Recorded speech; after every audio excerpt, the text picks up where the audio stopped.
अपना Govind next slide. तो थोड़ा सा बीएसएफ के बारे में साल भर हमने क्या क्या बताएंगे। आपको पता ही है BSF is the first line of defence. हमारा काम 24/7/365 रहता है। अपने रूटीन जो हमारी एक्टिविटीज है, जो ऑपरेशन है, हम जैन में ऑप्स अलर्ट करते हैं, अगस्त में ऑपरेशन अलर्ट करते हैं, उसके अलावा हमारे पास अलग अलग एक्सरसाइज चलती रहती हैं। बट अगर हम पूरे साल का निचोड़ निकाले हैं तो ऑपरेशन सिंदूर इस साल का एक मेजर ऑपरेशन माना गया है और माना जाता है, जिसमें बीएसएफ ने एक अपनी जो है भूमिका निभाई है और पर्टिकुलर बीएसएफ जम्मू ने इसमें जो है बढ़ चढ़ करके काम करके दिखाया है। तो ऑफ सिंदूर में, जो कि आप सभी को पता है कि पहलगाम इंसिडेंट के बाद on the intervening night of 6th and 7th से स्टार्ट होता है। तो 8 मई को रात को 2300 बजे करीब बीएसएफ के पास भी इनपुट जो अपना आता है कि सब कुछ टेररिस्ट जो है दंदार, जो कि आईबी से 1200 मीटर दूर है, वहां पर इनका ग्रुप बैठा हुआ है। सिंस ऑपरेशन अलर्ट चल रहा था, तो हमारे जो बहादुर जवान है जो सांबा सेक्टर के बॉर्डर में डिप्लॉयड थे, जब उनके पास ही हमने इंफॉर्मेशन दिया तो उन्होंने अपने प्लानिंग बना करके और 8 तारीख की रात को 7 टेररिस्ट जो कि दंदार में थे उनको न्यूट्रलाइज किया। तो that was the first achievement which we have done during op Sindoor.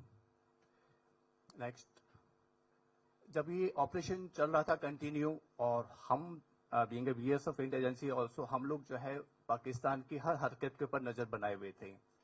Border belt के ऊपर कौन कौन से इनसे लॉन्च पैड हैं, कहाँ इनके ट्रेनिंग कैंप है, इनके पास हमारे पास इंफॉर्मेशन थी। इसी दौरान जब हमें मालूम चलता है कि सब ये कुछ लॉन्च पैड एक्टिव हो रखे हैं और वो जो है इसका बेनिफिट ले सकते हैं, तो इन लॉन्च पैड को पर्टिकुलर भैरवनाथ, जो कि बॉर्डर से 2.2 किलोमीटर पड़ता है नौरवाल डिस्ट्रिक्ट के अंदर, अपना मस्तपुर जो है 3 किलोमीटर का डिस्टेंस जिसका हमारे आईबी से था, सियालकोट का पार्ट है, और सिमिलरली लूनी वो भी जो है 2.7 किलोमीटर सियालकोट के अंदर पड़ता है। इनको ड्यूरिंग ऑफ सिंदूर हमने डिस्ट्रॉय किया। और पर्टिकुलर में जो है जैस के जो आउटफिट के जो लोग थे वो टेररिस्ट थे, जिनको हमने यहाँ पर इनको किल कराया था। नेक्स्ट, क्योंकि ऑफ सिंदूर चल रहा था तो हमारे पास काउंट, जैसे सर ने बताया कि पाकिस्तान ने इसको अपने पर वॉर के टाइप में लिया, तो अल्टीमेटली जो चौकियां होती हैं, जो आउटपोस्ट होती हैं, बॉर्डर आउटपोस्ट जो एफडीएल है एलसी के ऊपर, इन्होंने ऑटोमेटिकली हमारे ऊपर फायर करना शुरू कर दिया। कि गोली का जवाब गोली से देना था, तो हमने भी इक्वल वॉल्यूम ऑफ फायर जो है इनके ऊपर डाला गया। तो 118 जो है टोटल पोस्ट है पाकिस्तान की, जिन्होंने जो है इंडिया को इंगेज किया ड्यूरिंग ऑफ सिंदूर। उसमें से 72 जो है हमारे आईबी है जम्मू के, और जो 46 है वो एलसी का पार्ट था। तो अगर हम देखते हैं तो सकड़गढ़ की जो है 14 पोस्टें थी जिन्होंने हमारे पर फायर किया, और सांबा सेक्टर और आयनगर सेक्टर ने उसको मुंह तोड़ जवाब दिया। सियालकोट की 44 जो आउटपोस्ट हैं उन्होंने हमें जो है एंगेज किया, और सिमिलरली जम्मू सेक्टर ने उनको जो है एंगेज में किया है। और सुंदरबनी के जो अखनूर का जो बेल्ट पड़ता है, इसमें हेड मारला जो इनका इलाका है, इन्होंने 14 बीओपी ने हमारे ऊपर जो है बहुत हैवी वॉल्यूम फायर किया था, जिसमें भी लूनी भी पार्ट था। इसको भी जो है अखनूर और सुंदरबनी सेक्टर ने उसको न्यूट्रलाइज किया।